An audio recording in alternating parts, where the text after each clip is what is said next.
Welcome to Asian American Life. I'm Ernabelle DeMillo.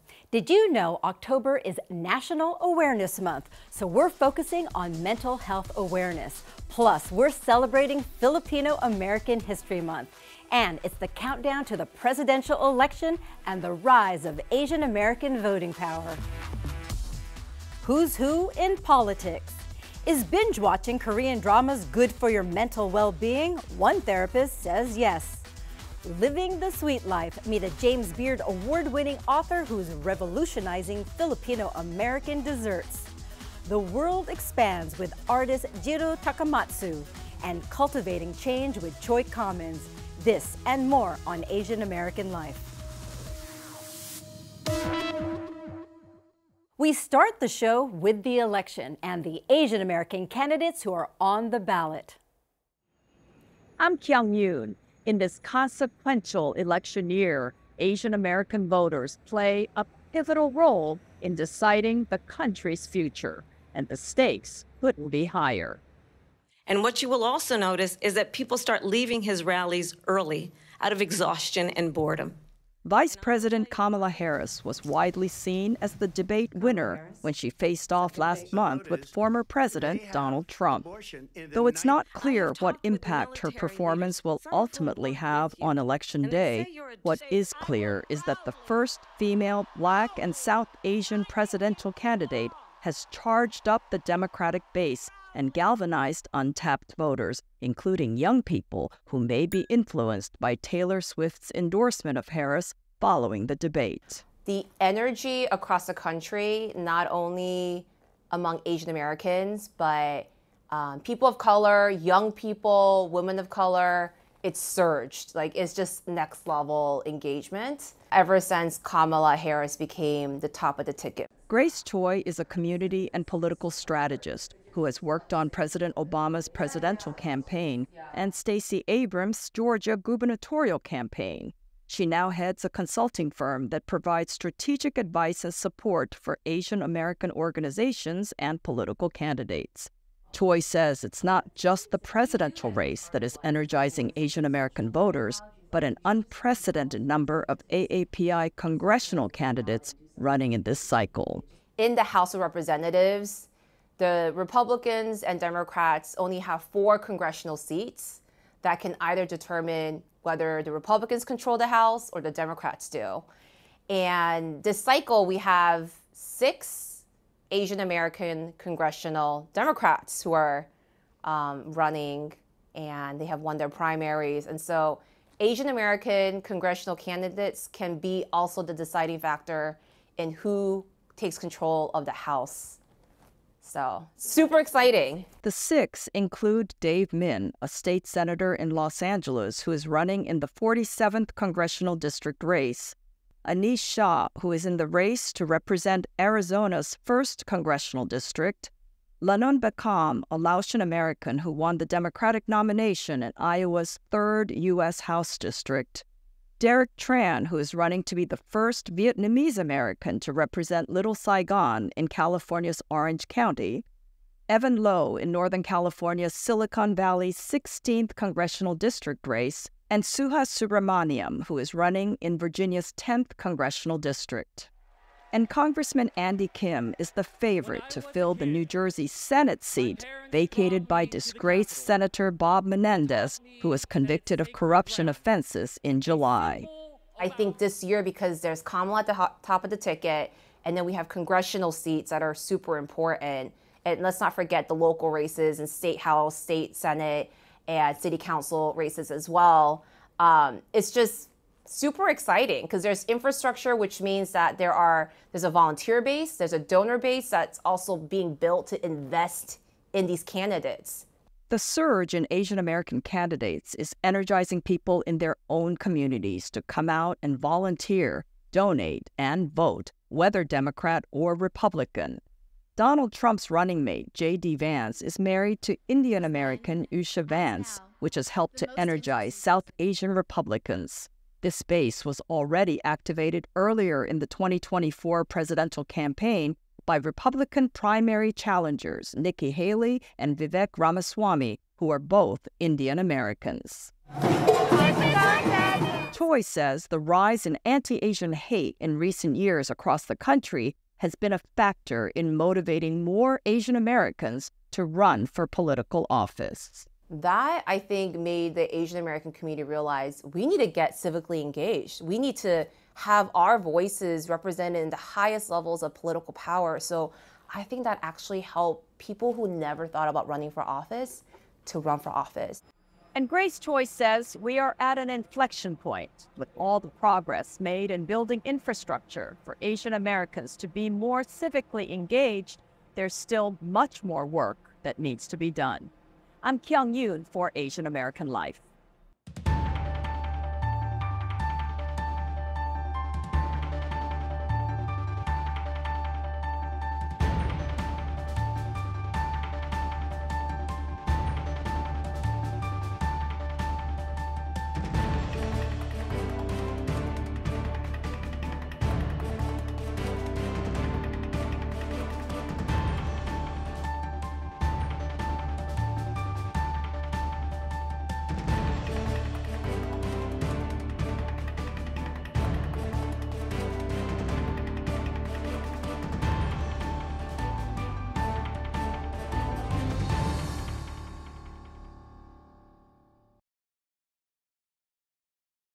Korean dramas, also known as K-dramas, have surged in popularity.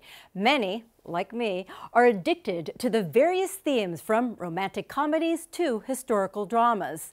But one therapist uses the K-dramas to help her patients. 괜찮으십니까? 저기 괜찮냐? 현장은 돌아가신 분들 집입니다. Move to Heaven, a popular Korean drama on Netflix, is the story of an ex-convict and his nephew who clean homes of the recently deceased. For Jeanie Chang, a marriage and family therapist, it's the perfect show for her patients who are dealing with grief. And what I love about it is that it shows a different angle. It shows after the person has died, and you see what their family members go through.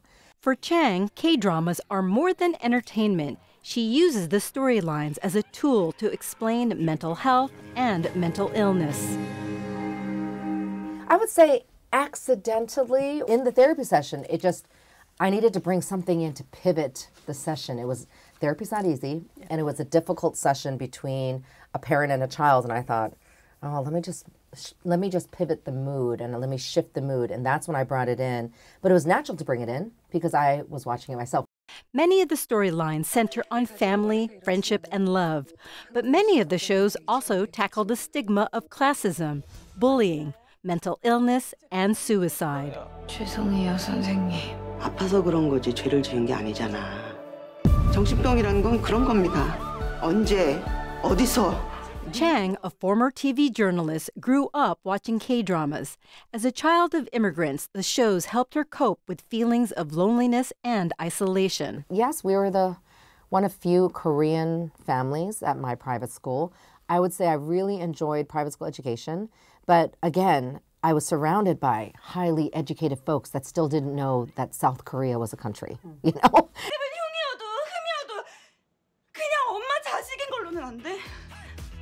Today, it's a different landscape. Most Americans know all about South Korea thanks to the global popularity of K-pop, K-beauty, and K-dramas. Chang saw this Korean wave, known as Hallyu, as the perfect time to reach out to a broader audience. 안녕하세요. I'm so glad to have you here at Nuna's Nunchi. Welcome to my community of belongingness.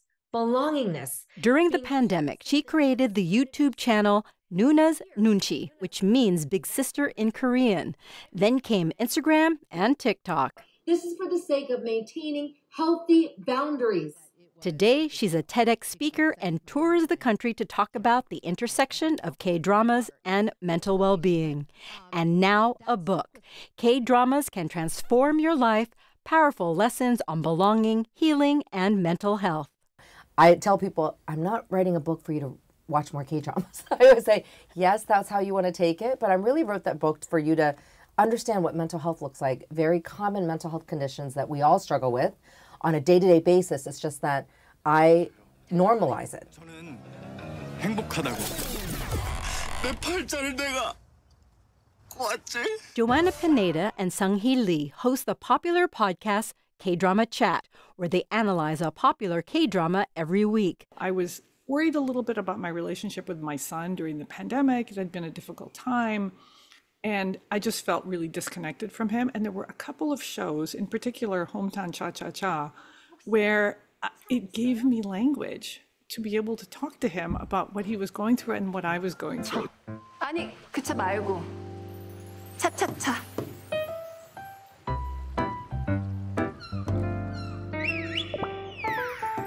Meanwhile, for Sung, a child of Korean immigrants, she finally feels like she fits in. For me, it's really been a journey to rediscover my Korean background. When I was growing up, I really didn't want to do that. I wanted to be American. I wanted to fit in. I wanted to assimilate. Research has shown that a sense of belonging is crucial to our mental well-being, and belongingness is what many people find when watching K-dramas. So we're watching the same thing. That's belongingness, and that's why on the cover of my book, you see the Korean word Chang. I had to have it on there. I was like, please, publisher. And they didn't disagree. They were like, okay, explain why. And I went, well, I'm Korean. I need to show my culture. And that word means belongingness in Korean. And it's what has brought people hope. And like I said, friendships around the world that I see in front of me that I'm like, you're in Alabama and you're in Nigeria and you're besties because of a K-drama.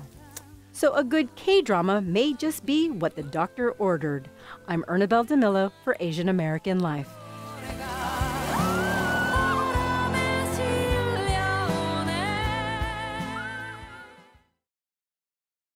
We're celebrating Filipino American History Month by taking a look at one rising star in the sweet culinary world.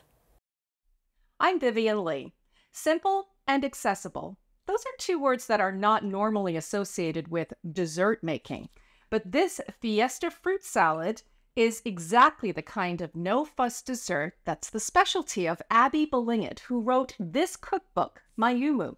It recently won a James Beard Foundation Award, and when you taste her stuff, you know why. The Fiesta fruit salad is refreshing and rich in taste and meaning. The condensed milk is a nod to Filipino American history and culture, and many of the canned fruits can be found at a corner deli or Asian grocery store. 29-year-old Abby Balingit bakes this kind of easy creativity into Mayumu, Filipino American Desserts Remixed. The James Beard Foundation recognized her with the Emerging Voice Award for a first-time published author whose unique perspective expands the reach of the subject matter.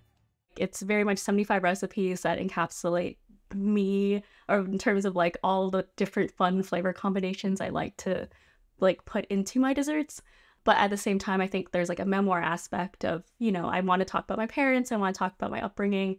Balingit's eclectic style reflects her adventurous baking, putting her at the intersection of fashion and food. She created this 6-foot-long checkered lemon olive oil cake for a New York Fashion Week installation with designer Wang. Balingit's rise started in 2020 with her blog, The Dusky Kitchen. Fusing classic American treats with Filipino flavors in her tiny Brooklyn apartment, she shared recipes and sold treat boxes to raise money for nonprofits and to satisfy her sweet tooth. She was also homesick at the height of the pandemic lockdown. I was very much like kind of caught in a place of a lot of nostalgia for things that I loved growing up.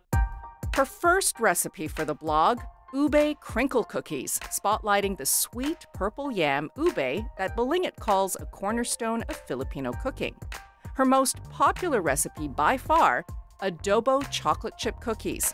From the Spanish word to marinate, and inspired by her parents' way of prepping chicken for dinner, it was picked up by the New York Times. So there's soy sauce, there's bay leaves in like with the butter, and then there's also pink peppercorns as like a little contrast. There's also 72% dark chocolate chunks in there. So it is a very fun, like chocolatey, fudgy, kind of chewy cookie with like crisp edges. Whenever I get tagged in something, people are usually making this recipe.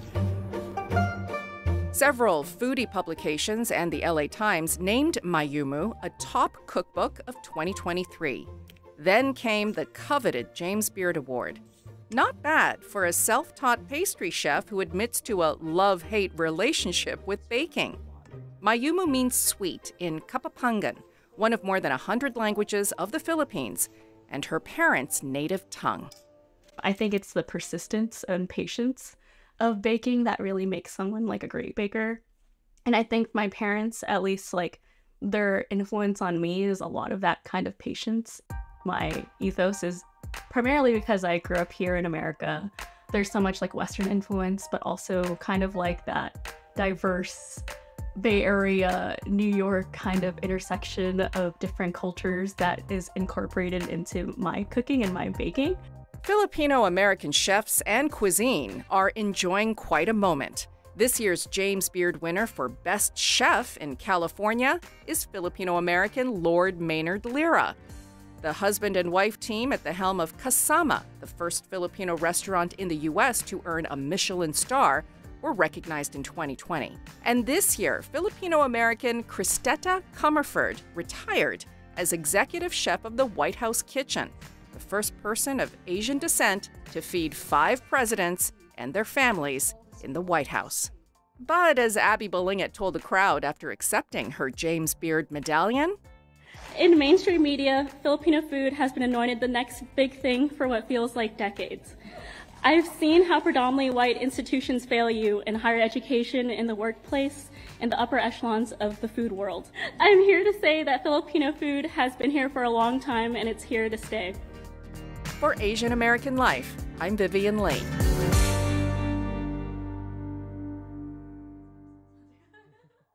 Through a multitude of mediums, artist Jiro Takamatsu became a pioneer for a generation of Japanese artists. These shadows cast light on perspective, space, and absence. Concepts Japanese artist Jiro Takamatsu explored throughout his 4-decade career. It's an evidence of absence, of something anonymous and kind of haunting. So I think they intend to open up how you engage with the work, but it came from, I think for the artist, a pretty deeply existential question. This examination of existence is presented in the late artist's shadow paintings in a new exhibition highlighting Takamatsu's work at Pace Gallery in Manhattan. He was born in 1936 in Tokyo and passed in 1998. He was an incredibly influential post-war Japanese artist that worked with many of his contemporaries and was very influential for later generations. Selected to represent Japan at the Venice Biennial in 1968 and in 1970 at the First World Expo in Asia in Osaka, Takamatsu made a name for himself in the Japanese avant-garde by taking an experimental approach to conceptual art through his work with the High Red Center Collective. They staged very spontaneous, humorous happenings that interrupted daily lives and routines in public spaces in Tokyo.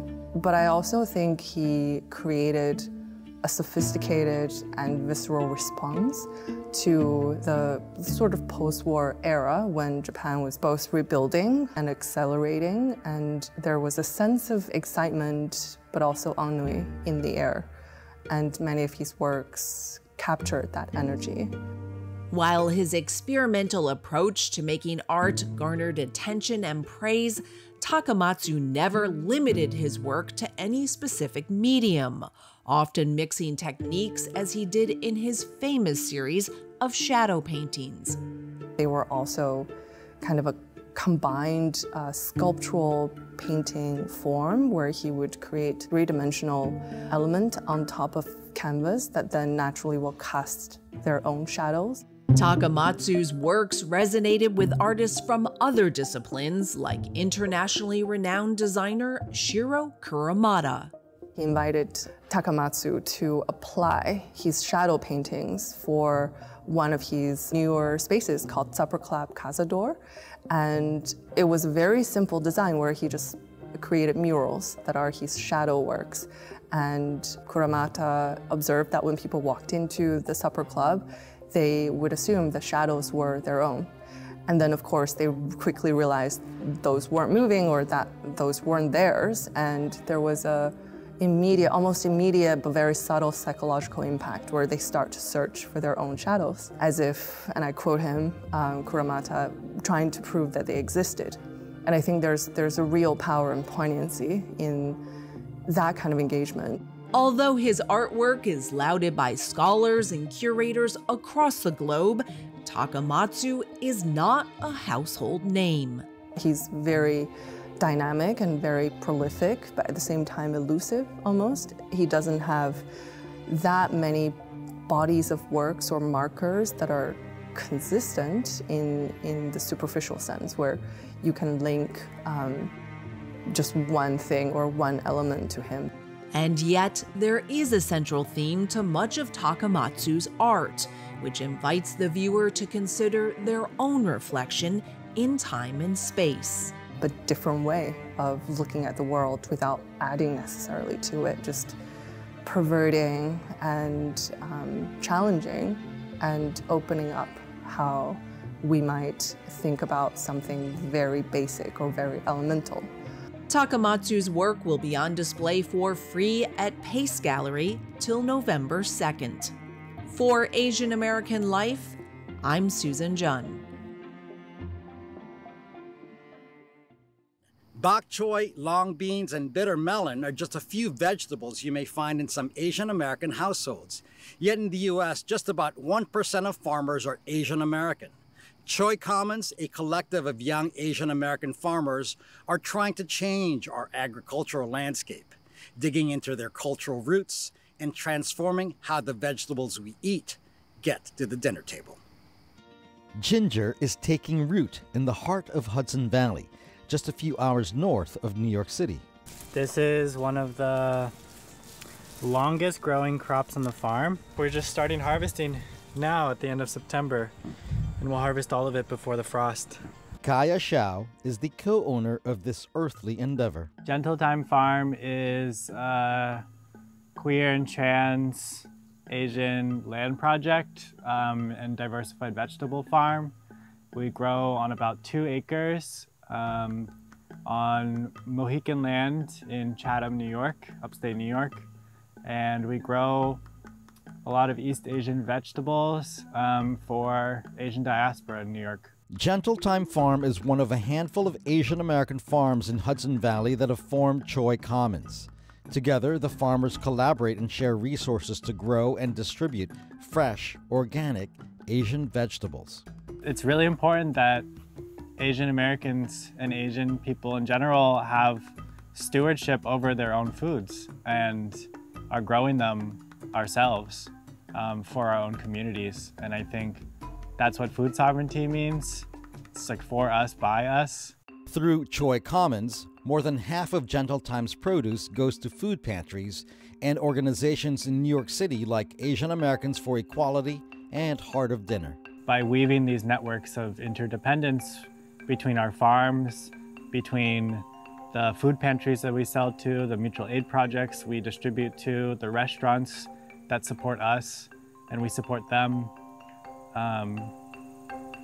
it creates a network of care that allows for a type of resilience that's really also needed during this time of climate chaos. On this day, Kaija and co-owner Salt Wang are harvesting long beans in one of the farm's greenhouses. And long days at Gentle Time. Here, we really focus on dialing in every square foot of land that we have access to, because that's a gift. It's also more efficient and more intentional to be caring much more deeply for a smaller space than to be caring less deeply about a bigger space. And a small farm can do exactly that.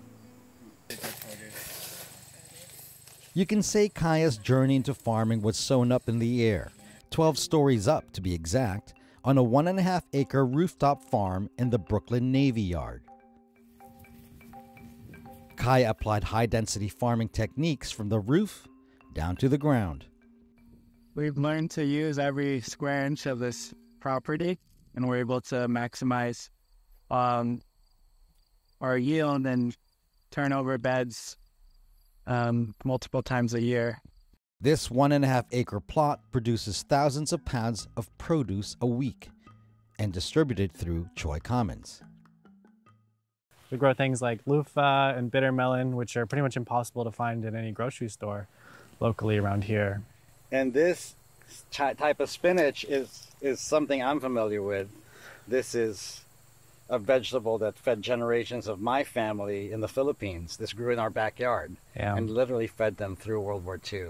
For you to be able to come here and like reconnect and like be touched in that way is like what we're trying to do every single day with the foods that we're distributing to hundreds and hundreds of families all across New York. It's like a lot to do this work with someone every day, no matter if it's like a good day or a really bad day. It's hard. That's good. The lifelong friends admit farming is hard work with low pay, but the labor of love can be gleaned from Gentle Times produce, food for the soul. I love farming here because it gives me a real sense of purpose. I'm part Taiwanese, part Chinese, and part white, and I grew up eating a lot of these foods. This is a project of reconnecting to my own cultural roots and knowledges that are within my body, within myself, within my lineage. For Asian American Life, I'm Rainer Ramirez. And that's our show for now. Thank you so much for watching. If you want to learn more about these stories, be sure to follow us on Facebook, Instagram, and TikTok at Asian American Life. And don't forget to download the CUNY TV app so you can watch us on the go. I'm Ernabelle DeMillo. We'll see you next time.